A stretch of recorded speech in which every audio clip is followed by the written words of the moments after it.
What are we here? We are at the Summer House Wholesale Real Estate Investing number 193 on this November 23rd, 2015, negotiating new op day. And this is the day where we get into the Dale Carnegie's How to Win Friends and Influence People, because this is the core of your success, not only in wholesale real estate, in anything that you endeavor to be successful at, including, how about just life? All right. And with that, John, good morning. How do you win friends and influence people? By applying the concepts from the book, How to Win Friends and Influence People. You know, the reason we do these hangouts on New Op Day about this book, quite frankly, we just kind of specifically talk about this book on New Op Days, and then on Wednesdays and Fridays, we basically continue just always going over concepts from this book and expanding on what we've covered on New Op Day. I can't stress to you guys how important it is to learn how to, and the key word is learn, you know, how to work well with people. And the good news is it's learnable. It's a learnable skill. You know, a lot of us out there are under the impression that you have to be, I'm just no good at sales. I'm just no good with people. And resign themselves to being trapped or even pigeonholing themselves into the mindset that they just are no good with people, and I'm okay with that. But you know what? Everything just about is a learnable skill. Sure, there's people out there that are just naturally good with people, naturally great salesmen. But that doesn't mean they couldn't benefit from a little bit more education and sharpen and better their skills. And that certainly doesn't mean that someone who's not quote unquote unnatural can't learn how to be better with people. And that's what these hangouts this morning are all about, is just getting into the concepts from this book. And I believe we left off kind of halfway through chapter 3. But before I dive into it, I'll let Paul, I know he was really hot on going through the last little bits of the chapter here. So I'm going to toss it back over to him to kind of take us from where we left off last time. Yes. Welcome to the hangout, everybody. And we are in completing today. We are actually going to complete part 1 of the book. And that would be chapters 1, 2, and 3. Part 1 being the fundamental techniques in helping people. And I put the emphasis on fundamental because, you know what? Here's the book. This is the book in its entirety, right? See this little section right here in the middle? That's part 1 right there. That little piece. That's how easy it is, everybody. Those are the fundamentals. Those are the basics. Master the basics. That little piece right there, and the rest of this book, the rest of your life, the rest of your business, the rest of your job, the rest of whatever you want to be successful at becomes easy. All right. So fundamental techniques of handling people, chapter 1. Well, I'll get into that actually at the end. We're in chapter 3, which is,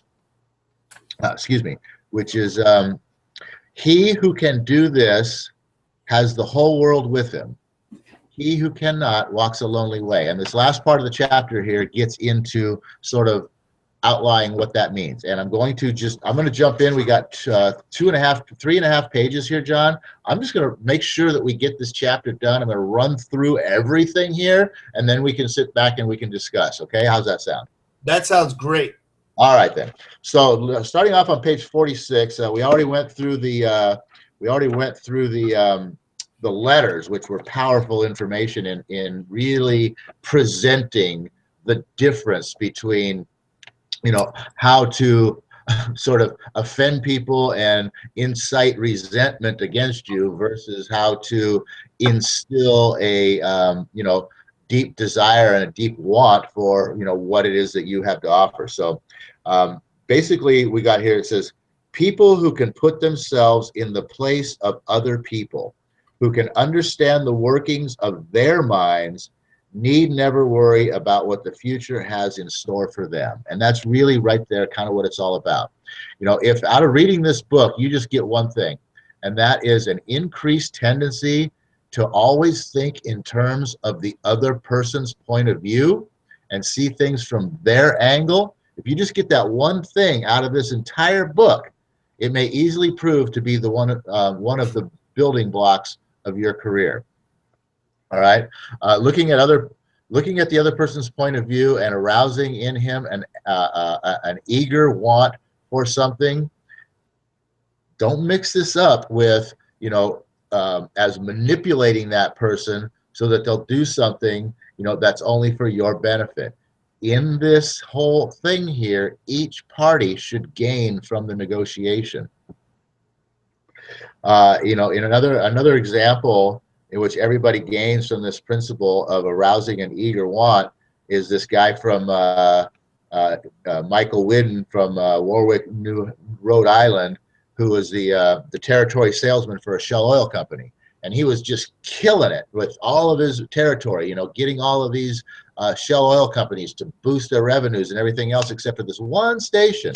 And no matter how much he pleaded and prodded and had these heart-to-heart talks and everything with the owner of this company, he couldn't get through to him to do anything to, improve the sales for this company, which was keeping this guy just like that short of, being like the top guy for Shell. And so one day he decided he was just going to take this guy and take him to another Shell that was doing fantastic, a newer store, and show him this other store, show him how impressive it was and everything else. And he took him there and he showed this guy this stuff, and the guy was so impressed by it. He came back, he cleaned up his station, he got, he did the things that he needed to do, he got the sales up, and boom, the guy made a thing. All he did was take him and show him how it could be, got him excited about what he could have, and boom, there it went, took off for him.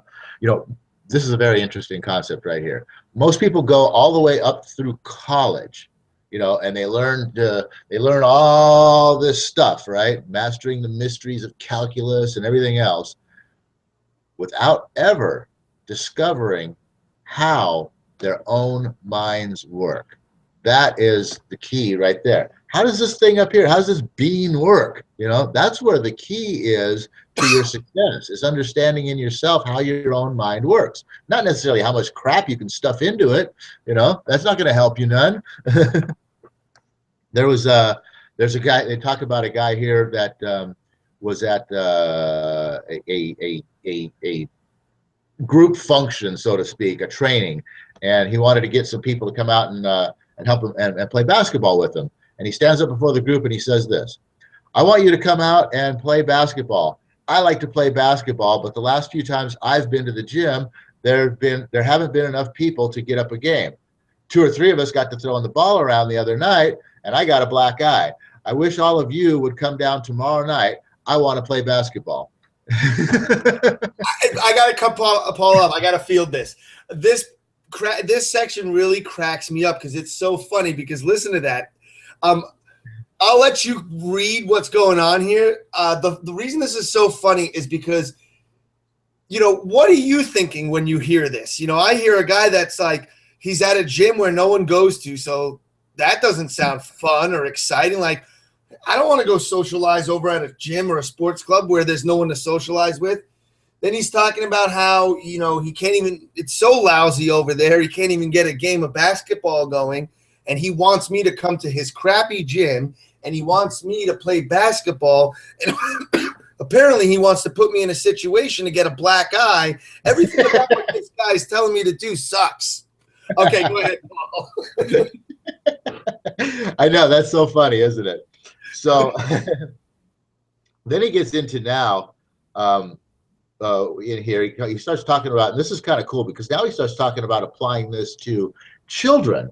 And I think this is kind of cool because of, being able to apply this stuff to children really sort of ignites the power that, that this can have in adults as well too, because, it's something that is within us, from, a very young age. And so he talks about a kid who was who was underweight, and his mom and dad, scolding and nagging and everything that they can think of, to get this kid to eat. And mom wants you to eat this, and mom wants you to eat that, and dad wants you to grow up to be a big man, and yada yada yada, and all this stuff, and the kid just refuses to eat. And so one day dad sits back and he thinks, well, what the hell does this kid want? And how can I tie up what I want with what he wants? And that's the key thing right there. What does the other person want, and how can I tie up what they want into what I want? And that's the big thing right there. So he's thinking, and he realizes that, what?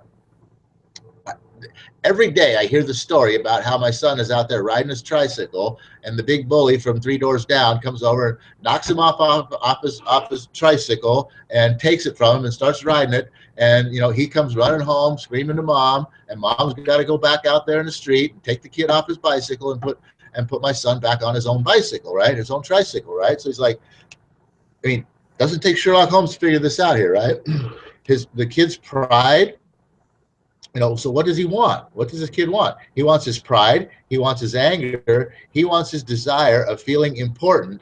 All of the strongest emotions in his makeup, goaded him to get revenge, to smash that bully in the nose. And, when his father explained that the boy would be able to wallop the daylights out of that bigger kid someday if he would only eat the things that he and his mother wanted him to eat.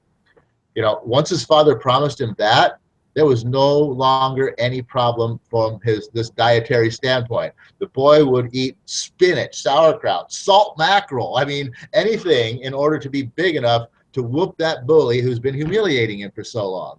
That's the power behind this. What did that kid want? Bam, there it is. He wants to beat the crap out of that bully. Well, you know what, son? You're never going to be able to do that unless you eat the things that we're telling you to eat. Oh, really? Well, give me 3 helpings, Ma. I'm ready to go. I want to beat the crap out of that kid. Why didn't you tell me that months ago? How much time are we doing here? We're doing pretty good. All right, excellent.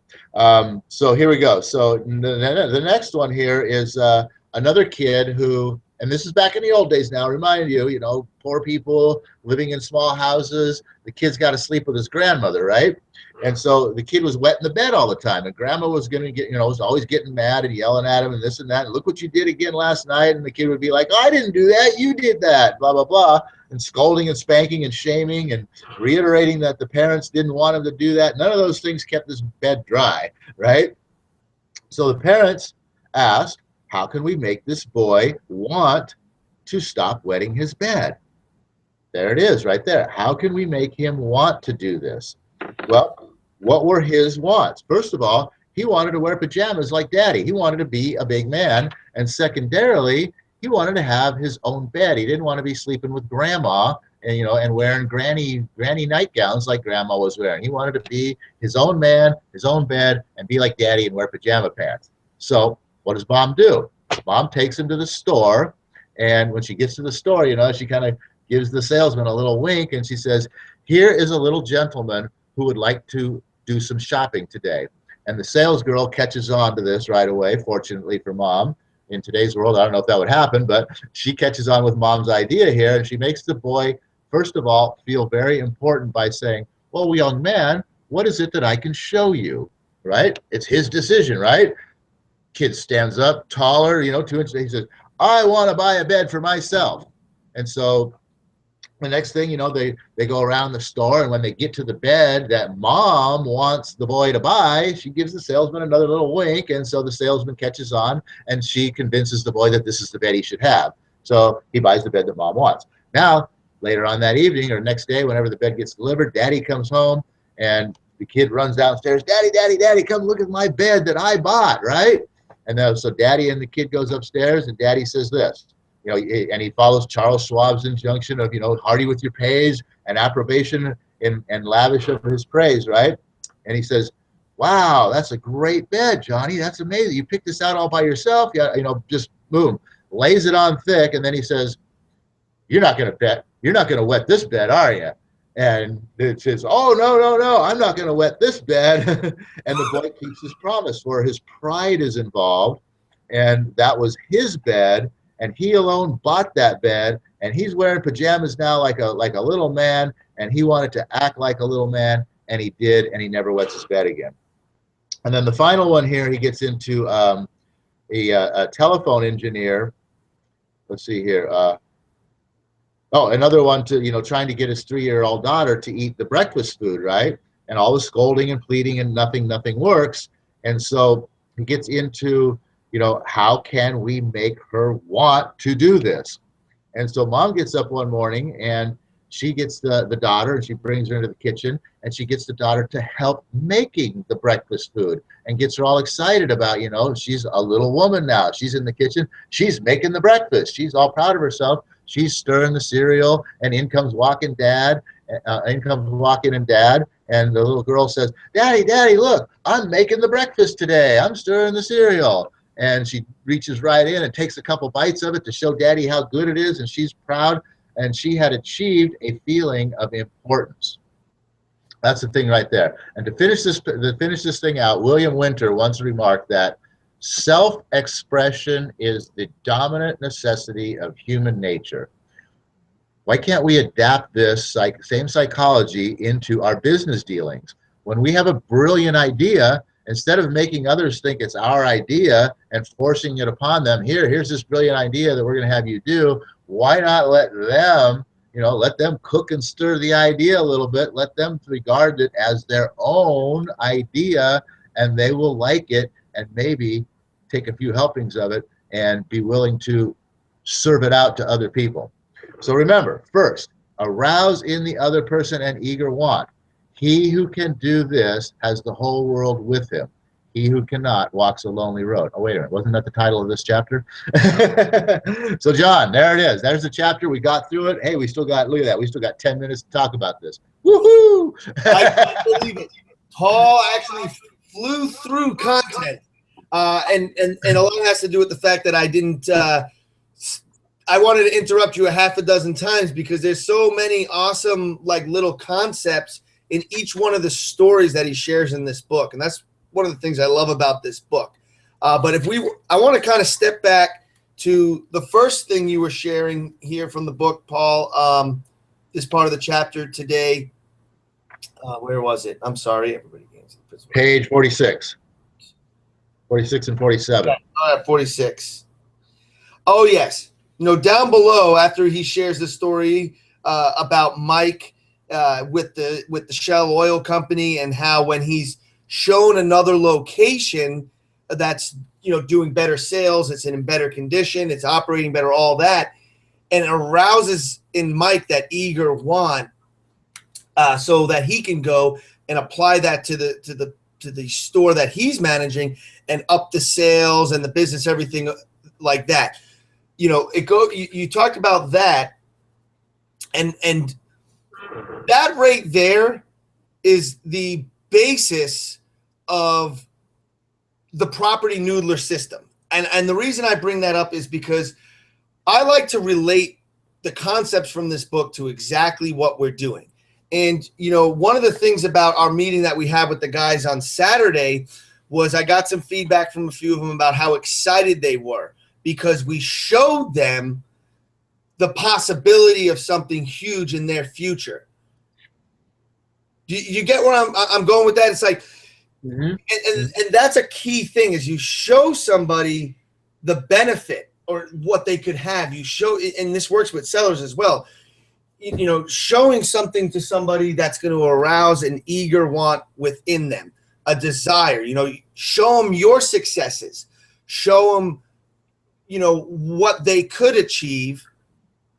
And that will arouse a motivation or something within that person to go ahead and achieve it. So that's kind of one thing that I was thinking about the whole time you were telling that story. I just thought of one quick thing I want to throw in on that. If there's one little piece to that presentation that I could have enhanced that dramatically with, that feeling is by when I was presenting the initial part of it, the 3 levels and how much they pay. I could have and I should have thrown in the whole thought process of, we looked at this from your guys' point of view and how much money is this really? And we thought, if I were in their position, how would this make me feel? And why, and why would I want to be doing this? you know, if this is what it was going to be at level one, you know, $500 a deal and all that. And we thought, you know what, it's just not good enough. And I know they're thinking it's just not good enough.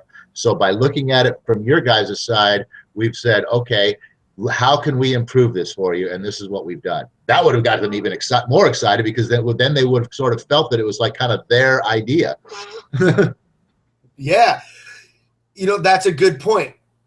And that's another mastermind all in itself, because I actually thought of a couple little like tweaks and enhancements that can be done to that whole presentation as well. But you know what?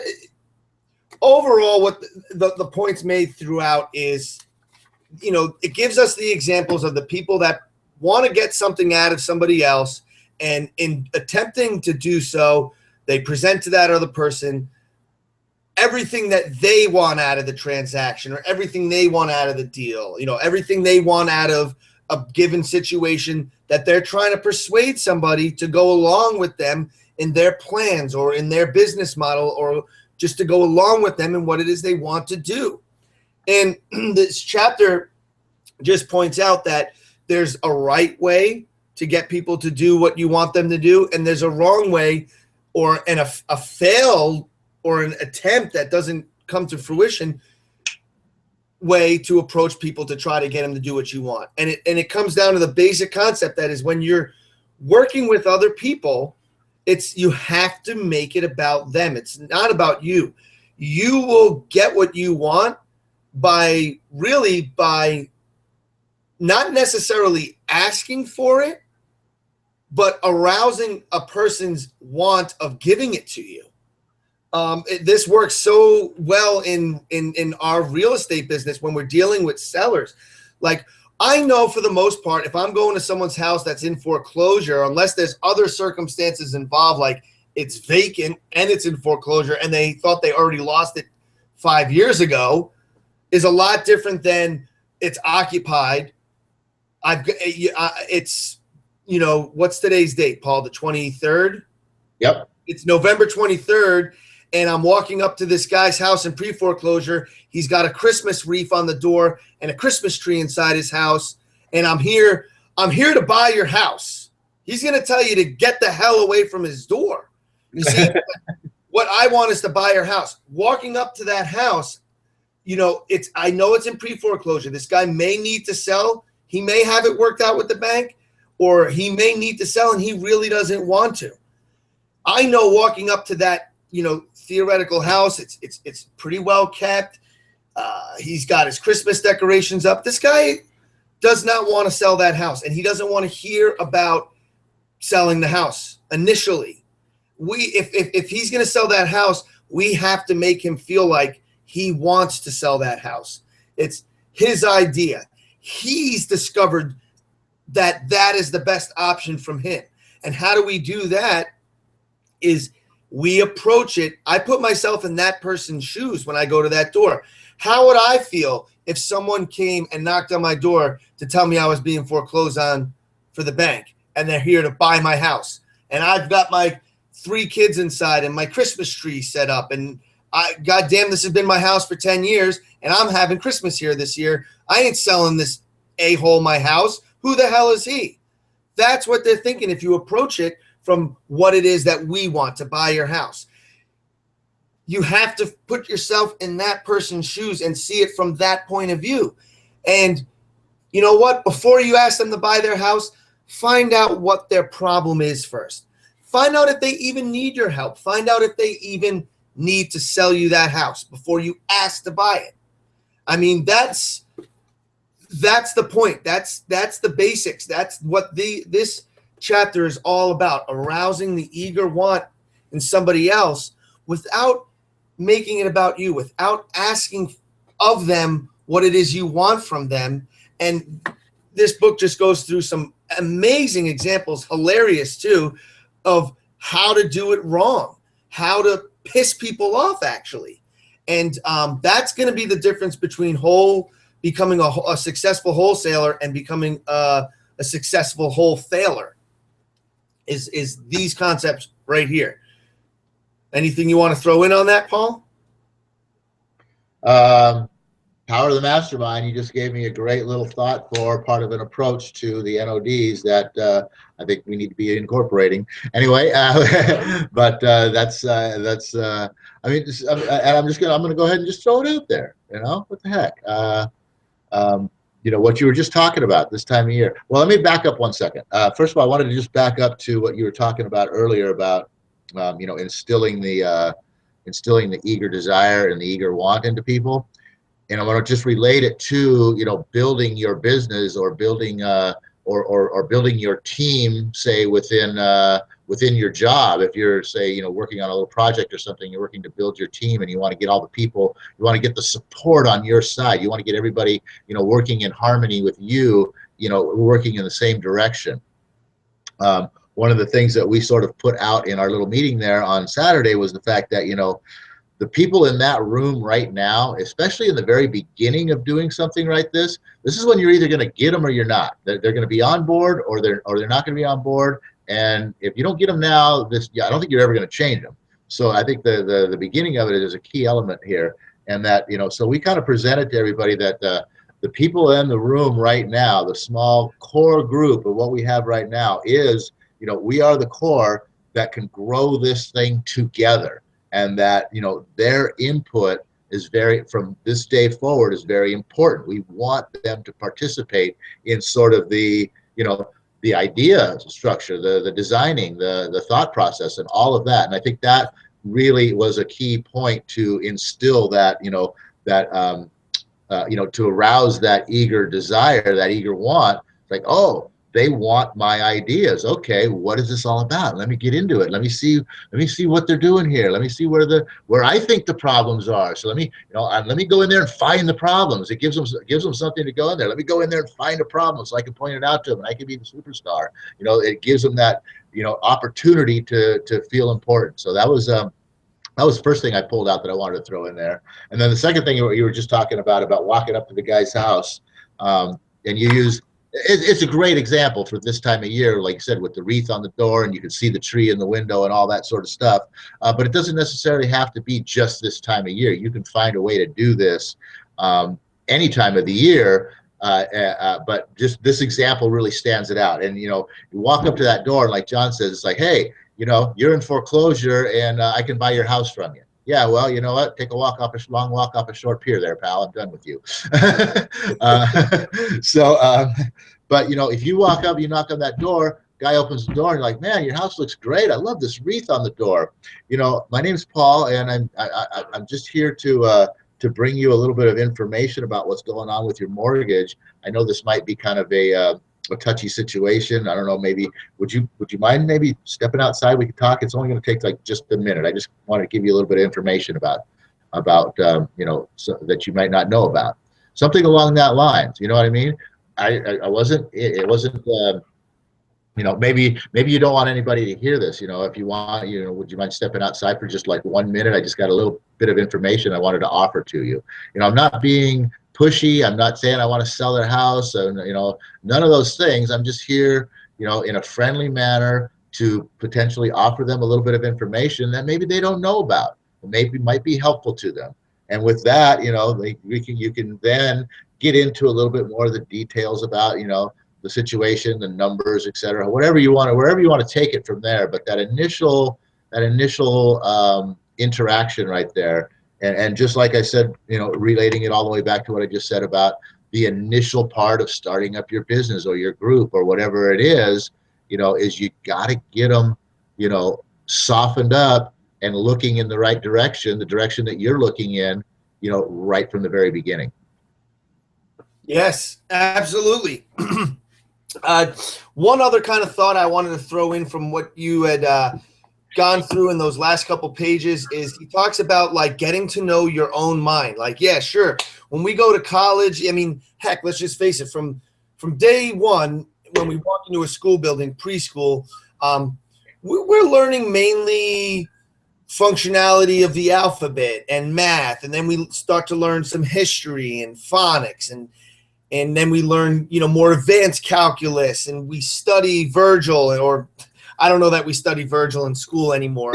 Probably closer to like John Steinbeck. At least that's what it was when I was in high school. You know what I mean? Like, I don't think anybody's reading Virgil in high school or anymore. But anyway. But the point here, I think what he's made in that little statement about, you know, all the things we learn as opposed to what we don't learn, and what we not really taught, which is kind of a sad thing, is probably one of the most important skills to have in any modern society, in any, it's not even the word modern, civilized. Okay, that's the word I'm looking for. It would make sense to me that in any civilization, one of the most important things, not just for you guys that want to be on the Property Noodler team, or you guys who are already on our team, or you guys who came into this hangout looking for some knowledge on wholesale real estate or investing or whatever you came here for. The bottom line, what we're talking about each and every new update, the concepts in the book, How to Win Friends and Influence People, getting to know yourself, as he referred to here, as opposed to what you're being taught. What he means when he says get to know yourself is that people have 80% more in common than they don't have in common. And the more personal something feels to you, whatever it is, if it's a story on the news about war, an image of a child starving to death in a foreign country, or a kid starving to death right here in America, because that's happening too. How that feels, the more that feels to you on a personal level, means that's more, they say that's a more universal thing that everybody's feeling. So the more something feels personal to you, the more other people feel that same way. With that being said, get to know yourself, because if you know how your mind works and you're open and you're smart and you're kind of seek out the right information, you'll realize in discovering yourself that you're discovering what it is that everybody else wants. Maybe not, you know, you want the big house and the fancy cars, and Joe down the street just might want a bus pass, a monthly bus pass paid for every month, and an apartment and a shelter. But at the end of the day, you both want the same thing: security, a sense of accomplishment, a sense that you've got it under control, you've got things taken care of, or you feel a level of success. Everybody wants and desires pretty much for the same things. You know, the prize might be a little different, but the desire is the same. And then that's what this is all about. You get to know that aspect of yourself, and you can understand how to see it in other people and how to present yourself in a way that's more attractive to other people, more influential to other people. And that's a powerful skill that, if, you know, man, if this stuff was taught from day one in schools, the world would be a different place. And not just in business, but, you know, we talk here about how this stuff applies to what we're doing with our wholesale. But I mean, this stuff is life lessons. This is important stuff, people. Like, more than just going out and being successful in sales. This is how to speak with your children, how to deal just with your wife, your spouse, your girlfriend, your ex, whatever. That's kind of my final thought for the day there. So I'm going to toss it back over to you, Paul. We're out of time, and I'm not done. I just want to, the point you brought up about, you know, with going through school without ever learning about how your mind functions. That is so powerful, because you know what? And it's interesting, because the mind is kind of like one of these right here, right? These cell phones, don't they all work exactly the same? They pretty much, I mean, at least like all the iPhones, you know, maybe the Samsung works a little bit differently, but like every model of this iPhone works exactly the same way. However, it functions differently, and it'll do different things depending on what I put into it. Does that make sense? And that's how the mind is. The mind works the same way in everybody, except for it functions differently depending on what you put into it. Okay, so that's the cool thing there. And then like going into the school, like you're saying, it'd be so cool if this stuff was taught in school, like the mastermind thing we were just talking about. Part of that whole, what we were presenting there, and in sharing that, you know, the group is sharing in the building is, and we're the mastermind that's going to create this kind of a mentality there. You know, it's funny because we're actually given these lessons in school, but we're never told why. I mean, it's like we're purposely in school, you know, grouped together in teams or grouped together in pairs or grouped together in groups, you know what I mean, to complete these projects and to do these things. But we're never told why we do that. It's just, you know, hey, you and Sally are the pair on this little project, you know, and we're going to pair up and everybody's going to do this science experiment, right? We're always getting paired up and grouped up, but we're never told why. The purpose of being grouped up and paired up is so that we can realize, we can come to understand, we can come to learn that, you know what, if I was to do this by myself, I would only see so many things. But if I'm doing it with Sally, she's going to see things that I'm not seeing. And between the two of us, we're both going to see a whole nother world of things that neither one of us would have ever saw. So we never get taught that lesson behind, you know, what they're actually having us do in school. And so that's the missing element. And that's what I was talking about as far as, you know, learning, you know, how the mind works. So with that, John, I know you got one more thing. I'm going to throw it back to you for get us out of here. You know, what you just said right there gets me to thinking about the fact that we are not taught in school to be critical thinkers. We're actually taught to be very passive learners. Basically, sit there and absorb it in. Same way we sit there and watch TV and absorb it in. The same way people sit there and they listen to talk radio and they absorb it in and they take everything that these pundits say on the news and in commentary or in political arenas, just passively listen to it and take it as gospel. People sit in church and take what they say in church as pure gospel, someone else's interpretation of the good book. We're taught to be passive learners. I mean, that's the bottom line. And I think that's part of the dumbing down of our society. You hear about the dumbing down of America. The dumbing down is actually the fact that we're not teaching people to think critically, think for themselves, or the reason I think too, part of the, you know, why there's seems to be so much greed and selfishness is people aren't even in touch with themselves.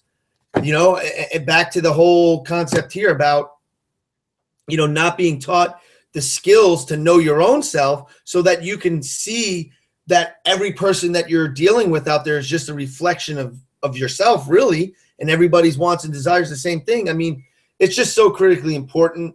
I'm trying to wrap up 1,000 thoughts in like a 30-second monologue, and it's impossible to do. I would love to this is a conversation that could be continued, and I could share life examples about this stuff, but we do have to move on. I'm just glad we made it through we finally basically summed up all of part one of this book. So Paul, close us out. Let me just end the final, the culmination, the combination of part one, the fundamentals of handling people, and the 3 chapters. Principle number 1, don't criticize, condemn, or complain. Basically, you know, and the title of the don't kick over the beehive, right? Don't piss people off. Don't make them angry. Don't instill resentment against you in other people. Number 2, give honest and sincere appreciation. Understand that what people's desire is, what they want. They want to feel important. Don't put them down. Don't anger them first by pointing out how bad and negative and stupid and all those things are. Go to the good. Bring out the good first. Appraise and appreciate the good. After you do that, you know, presenting the wrong is something that is now, you know, more exciting. Actually, it instills that eager want, which is principle number 3, arousing the person the eager want. Giving that honest appreciation and then pointing out the negative builds that eager want within somebody. They're like, oh, I'm doing all this also great, but yeah, I do need to work on that. I'll work on that. I want to work on that because I want to get better and be better. You know what I mean? So that's it in a nutshell, the fundamentals of handling people. Don't criticize, complain. Give honest and sincere appreciation, arouse in the other person an eager want. And with that, oh universe, I ask not for more riches, but for more wisdom, with which to make better use of the riches given to me at birth, consisting of the power to control and direct my own mind to whatever end I might desire. With that, everybody, we'll see you back here on Wisdom Wednesday, where, oh my gosh, will we pick up on this? Will we go into something else? Who the heck knows, but it's going to be amazing. We're out.